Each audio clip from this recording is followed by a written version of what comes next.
शांति। 4 नवंबर 2025 के ईश्वरीय महावाक्य। पहले एक नजर मुरली के मुख्य पॉइंट पर। बाबा ने कहा, अभी बाप सत्य है, इसलिए तुम सत्य देवता बन रहे हो। सतयुग में सत्संग की जरूरत नहीं रहती। सतयुग त्रेता में सदगति रहती है, द्वापर कलयुग में दुर्गति। इसलिए ज्ञान केवल संगम युग में मिलता है। यह सृष्टि ड्रामा हूबहू रिपीट होता है, कोई अदला बदली नहीं होती। संगम युग परिवर्तन का समय। अभी सत्य बाप देवी देवता धर्म का सैपलिंग बीज लगा रहे हैं। और फिर बाबा ने कहा, धारणा करके सुनाना है, किताब पढ़कर नहीं। अर्थ समझा कर ही सच्ची सेवा होती है। गीता छोटी है पर बाप का ज्ञान असीम है। बाप सेकड़ में विश्व का मालिक बना देते हैं। शुबाबा ब्रह्मा में प्रवेश करते हैं और उनके माध्यम से रचना रचते हैं। ब्रह्मा से विष्णु, विष्णु से ब्रह्मा। सबको बाप का परिचय देना ही प्रथम और सर्वोच्च सेवा है।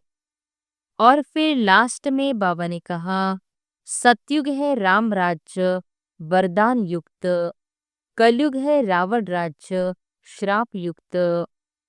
कर्म अकर्म विकर्म की समझ रखकर कोई विकर्म न करना। देह में रहते हुए भी देही होकर कर्म कराओ, यही फॉलो फादर स्थिति है। जो सदा खुशी व आत्मिक नशे में रहते हैं, उनके सामने माया टिक नहीं सकती। और अब सुनते हैं महावाक्यों को विस्तार से। मुरली का सार।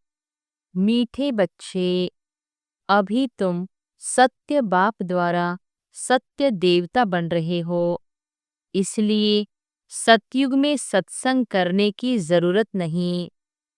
प्रश्न है, सतयुग में देवताओं से कोई भी विकर्म नहीं हो सकता है, क्यों?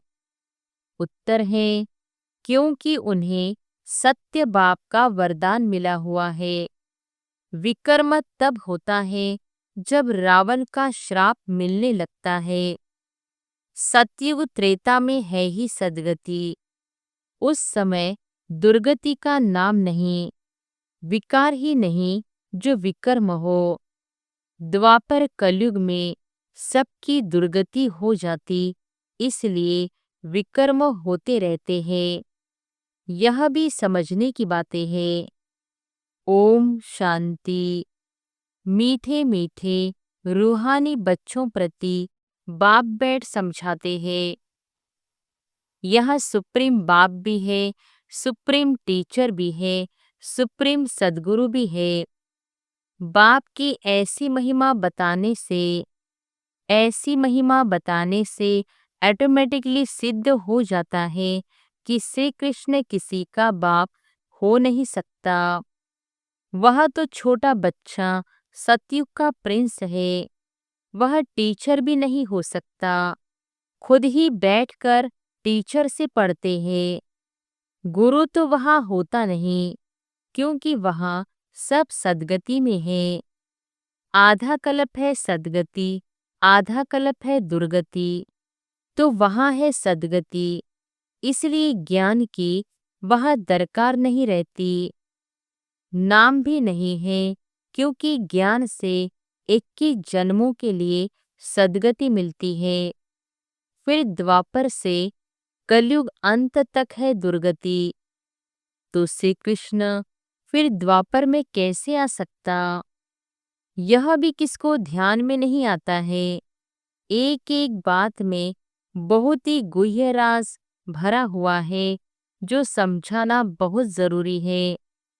वह सुप्रीम बाप, सुप्रीम टीचर है। अंग्रेजी में सुप्रीम ही कहा जाता है। अंग्रेजी अक्षर कुछ अच्छे होते हैं, जैसे ड्रामा अक्षर है। ड्रामा को नाटक नहीं कहेंगे, नाटक में तो अदली बदली होती है। यह सृष्टि का चक्र फिरता है। ऐसा कहते भी है, परंतु कैसे फिरता है, हूबहू फिरता है या चेंज होती है, यह किसको भी पता नहीं है। कहते भी है बनी बनाई बन रही, जरूर कोई खेल है जो फिर से चक्र खाता रहता है। इस चक्र में मनुष्यों को ही चक्र लगाना पड़ता है। अच्छा, इस चक्र की आयु क्या है, कैसे रिपीट होता है, इसको फिरने में कितना समय लगता है, यह कोई नहीं जानते। इस्लामी, बौद्धी आदि यह सब है घराने जिनका ड्रामा में पार्ट है। तुम ब्राह्मणों की डिनाइस्टी नहीं है, यह है ब्राह्मण कुल। सर्वोत्तम ब्राह्मण कुल कहा जाता है, देवी देवताओं का भी कुल है। यह तो समझाना बहुत सहज है। सूक्ष्म वतन में तो यह बातें होती नहीं, न जवाहरात आदि हो सकते। इसलिए ब्रह्मा को सफेद पोषधारी ब्राह्मण दिखाया है। ब्रह्मा साधारण मनुष्य बहुत जन्मों के अंत में गरीब हुआ ना। इस समय है ही खादी के कपड़े। वह बेचारे समझते नहीं सूक्ष्म शरीर क्या होता है। तुमको बाप समझाते हैं, वहाँ है ही फरिश्ते जिनको हड्डी मांस होता नहीं। सूक्ष्म वतन में तो यह श्रृंगार आदि होना नहीं चाहिए, परंतु चित्रों में दिखाया है तो बाबा उसका ही साक्षात्कार कराए फिर अर्थ समझाते हैं। जैसे हनुमान का साक्षात्कार कराते हैं। अब हनुमान जैसा कोई मनुष्य होता नहीं। भक्ति मार्ग में अनेक प्रकार के चित्र बनाए हैं। जिनका विश्वास बैठ गया है, उनको ऐसा कुछ बोलो तो बिगड़ पड़ते। देवियों आदि की कितनी पूजा करते हैं, फिर डुबो देते हैं। यह सब है भक्ति मार्ग। भक्ति मार्ग के दलदल में गले तक डूबे हुए हैं, तो फिर निकाल कैसे सकेंगे। निकालना ही मुश्किल हो जाता है। कोई कोई तो औरों को निकालने निमित्त बन खुद ही डूब जाते हैं। खुद गले तक दुबन में फंसते, अर्थात काम विकार में गिर पड़ते हैं। यह है सबसे बड़ी दुबन, दलदल। सतयुग में यह बातें होती नहीं।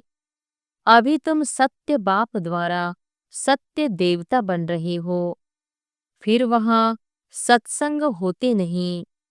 सत्संग यहाँ भक्ति मार्ग में करते रहते हैं। समझते हैं सब ईश्वर के रूप है, कुछ भी नहीं समझते। बाप बैठ समझाते हैं, कलयुग में है सब पाप आत्माएं, सतयुग में होते हैं पुण्य आत्माएं। रात दिन का फर्क है। तुम अभी संगम पर हो। कलयुग और सतयुग दोनों को जानते हो। मूल बात है इस पार से उस पार जाने की। क्षीर सागर और विषय सागर का गायन भी है, परंतु अर्थ कुछ नहीं समझते। अभी बाप बैठ कर्म अकर्म का राज समझाते हैं।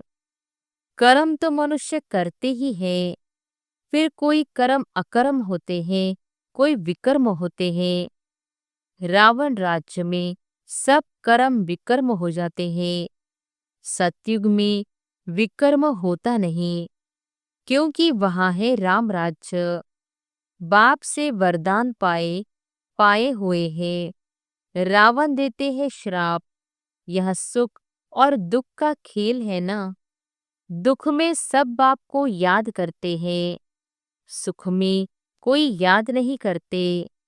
वहाँ विकार होते नहीं। बच्चों को समझाया है, सैपलिंग लगाते हैं।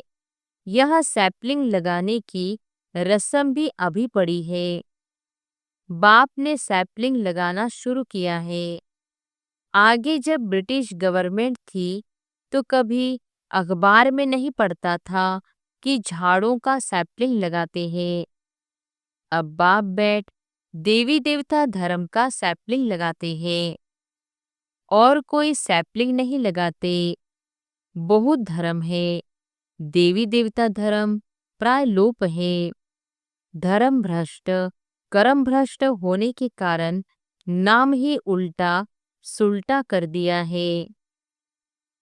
जो देवता धर्म के हैं, उन्हों को फिर उसी देवी देवता धर्म में आना है। हर एक को अपने धर्म में ही जाना है। क्रिश्चियन धर्म का निकलकर फिर देवी देवता धर्म में आ नहीं सकेंगे। मुक्ति तो हो न सके। हाँ, कोई देवी देवता धर्म का कन्वर्ट होकर क्रिश्चियन धर्म में चला गया होगा तो वह फिर लौटकर अपने देवी देवता धर्म में आ जाएगा। उनको यह ज्ञान और योग बहुत अच्छा लगेगा। इससे सिद्ध होता है कि यह अपने धर्म का है। इसमें बड़ी विशाल बुद्धि चाहिए। समझने और समझाने की धारणा करनी है, किताब पढ़कर नहीं सुनानी है। जैसे कोई गीता सुनाते हैं, मनुष्य बैठकर सुनते हैं। कोई तो गीता के श्लोक एकदम कंठ कर लेते हैं, बाकी तो इनका अर्थ हर एक अपना अपना बैठ निकालते हैं। श्लोक सारे संस्कृत में है। यहाँ तो गायन है कि सागर को स्याही बना दो, सारा जंगल कलम बना दो, तो भी ज्ञान का अंत नहीं होता। गीता तो बहुत छोटी है, 18 अध्याय है। इतनी छोटी गीता बनाकर गले में पहनते हैं। बहुत पतले अक्षर होते हैं, गले में पहनने की भी आदत होती है। कितना छोटा लॉकेट बनता है। वास्तव में है तो सेकंड की बात, बाप का बना जैसे कि विश्व का मालिक बन गया। बाबा हम आपका एक दिन का बच्चा हूँ ऐसे भी लिखने शुरू करेंगे। एक दिन में निश्चय हुआ और फट से पत्र लिखेंगे। बच्चा बना तो विश्व का मालिक हुआ। यह भी कोई की बुद्धि में मुश्किल बैठता है। तुम विश्व का मालिक बनते हो ना। वहां और कोई खंड नहीं रहता है, नाम निशान गुम हो जाता है। कोई को मालूम भी नहीं रहता कि यह खंड थे।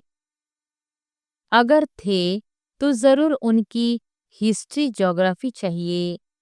वहां यह होते ही नहीं, इसलिए कहा जाता है तुम विश्व के मालिक बनने वाले हो।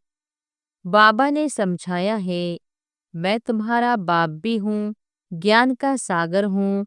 यह तो बहुत ऊंच से ऊंच ज्ञान है जिससे हम विश्व के मालिक बनते हैं।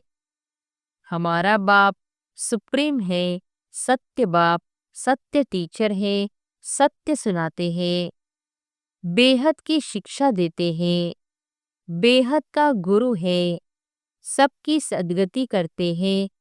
एक की महिमा की तो वह महिमा फिर दूसरे की हो नहीं सकती। फिर वह आप समान बनाए तब हो सकते। तो तुम भी पतित पावन ठहरे। सतनाम लिखते हैं, पतित पावनी गंगाएं यह माताएं हैं। शिव शक्ति कहो, शिववंशी कहो, शिववंशी ब्रह्मा कुमार कुमारियां। शिववंशी तो सब है, बाकी ब्रह्मा द्वारा रचना रचते हैं तो संगम पर ही ब्रह्मा कुमार कुमारियां होते हैं। ब्रह्मा द्वारा एडॉप्ट करते हैं, पहले पहले होते हैं ब्रह्मा कुमार कुमारियां। कोई भी ऐतराज उठाते हैं तो उसको बोलो यह प्रजापिता है, इनमें प्रवेश करते हैं। बाप कहते हैं बहुत जन्मों के अंत में मैं प्रवेश करता हूँ। दिखाते हैं विष्णु की नाभि से ब्रह्मा निकला। अच्छा, विष्णु फिर किसकी नाभि से निकला? उसमें एरो का निशान दे सकते हो कि दोनों ओत प्रोत है। ब्रह्मा से विष्णु, विष्णु से ब्रह्मा। यह उनसे, वह उनसे पैदा हुआ है। इनको लगता है 1 सेकंड, उनको लगता है 5000 वर्ष। यह वंडरफुल बातें हैं ना। तुम बैठ समझाएंगे। बाप कहते हैं लक्ष्मी नारायण 84 जन्म लेते हैं, फिर उनके ही बहुत जन्मों के अंत में मैं प्रवेश कर यह बनाता हूँ। समझने की बात है ना। बैठो तो समझाए कि इनको ब्रह्मा क्यों कहते हैं। सारी दुनिया को दिखाने के लिए यह चित्र बनाए हैं, हम समझा सकते हैं। समझने वाले ही समझेंगे, नहीं समझने वाले के लिए कहेंगे यह हमारे कुल का नहीं है। बेचारा भला वहां आएगा, परंतु प्रजा में हमारे लिए तो सब बेचारे हैं ना। गरीब को बेचारा कहा जाता है। कितने पॉइंट्स बच्चों को धारण करनी है, भाषण करना होता है टॉपिक्स के ऊपर। यह टॉपिक कोई कम है क्या? प्रजापिता ब्रह्मा और सरस्वती 4 भुजाएं दिखाते हैं, तो 2 भुजा बेटी की हो जाती है। युगल तो है नहीं। युगल तो वास्तव में बस विष्णु ही है। ब्रह्मा की बेटी है सरस्वती। शंकर को भी युगल नहीं है, इस कारण शिव शंकर कह देते हैं। शिव शंकर क्या करते हैं? विनाश तो एटॉमिक बॉम्ब से होता है। बाप कैसे बैठ बच्चों का मौत कराएंगे? यह तो पाप हो जाए, यह तो पाप हो जाए। बाप तो और ही सबको शांति धाम वापिस ले जाते हैं बिगर मेहनत। हिसाब किताब चुकतू कर सब घर जाते हैं, क्योंकि कयामत का समय है। बाप आते ही हैं सर्विस पर, सबको सद्गति दे देते हैं। तुम भी पहले गति में फिर सद्गति में आएंगे। यह बातें समझने की है। इन बातों को जरा भी कोई नहीं जानते। तुम देखते हो, कोई तो बहुत माथा खपाते बिल्कुल समझते नहीं। जो कुछ अच्छा समझने वाले होंगे वह आकर समझेंगे। बोलो, एक एक बात पर समझना है तो टाइम दो। यहाँ तो सिर्फ हुक्म है, सबको बाप का परिचय दो। यह है ही कांटों का जंगल, क्योंकि एक दो को दुख देते रहते हैं। इसको दुखधाम कहा जाता है। सतयुग है सुखधाम।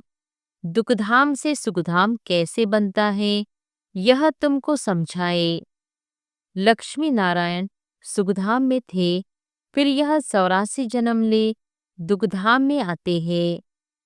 यह ब्रह्मा का नाम भी कैसे रखा? बाप कहते हैं मैं इसमें प्रवेश कर बेहद का सन्यास करता हूँ। फट से सन्यास करा देते हैं, क्योंकि बाप को सर्विस करानी है। वही कराते हैं। इनके पिछाड़ी बहुत निकले, जिसका नाम बैठ रखा। वह लोग फिर बिल्ली के पुंगरे बैठ दिखाते हैं। यह सब है दंत कथाएं। बिल्ली के पुंगरे हो कैसे सकते? बिल्ली थोड़ी ही बैठ ज्ञान सुनेगी।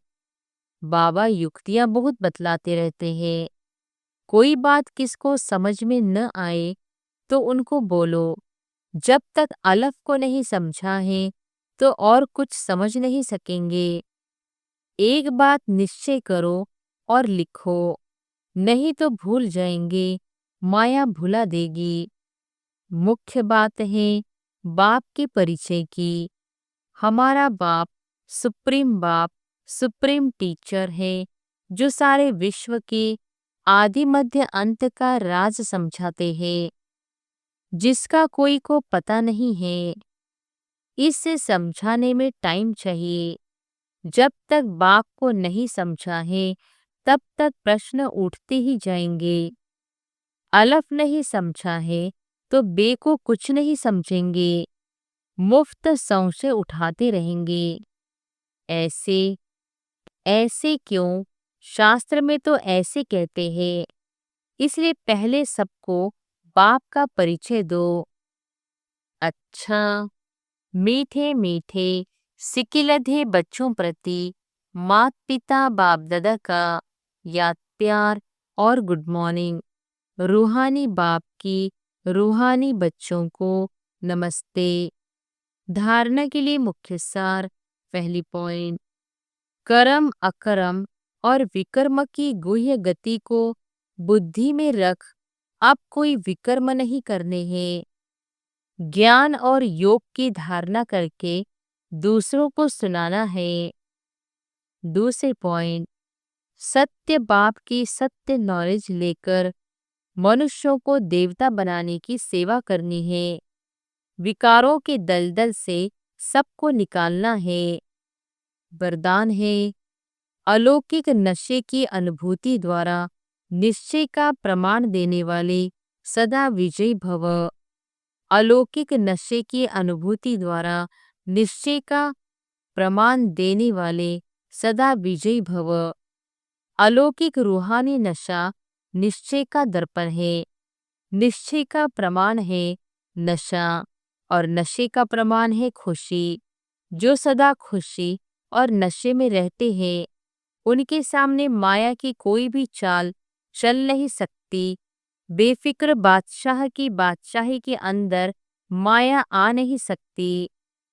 अलौकिक नशा सहज ही पुराने संसार व पुराने संस्कार भुला देता है।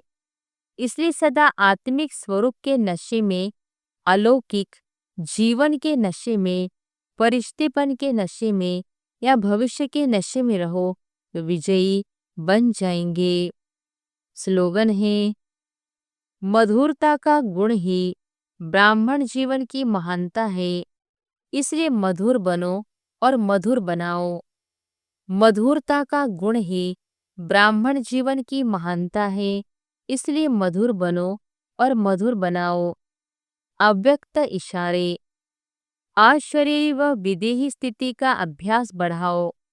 जैसे विदेही बाप दादा को देह का आधार लेना पड़ता है बच्चों को विदेही बनाने के लिए, ऐसे आप सभी जीवन में रहते, देह में रहते, विदेही आत्मा स्थिति में स्थित हो इस देह द्वारा करावनहार बन करके कर्म कराओ।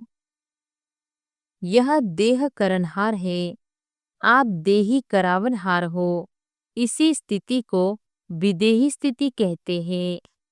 इसी को ही फॉलो फादर कहा जाता है। बाप को फॉलो करने की स्थिति है सदा अशरीरी भव, विदेही भव, निराकारी भव। अच्छा, ओम शांति।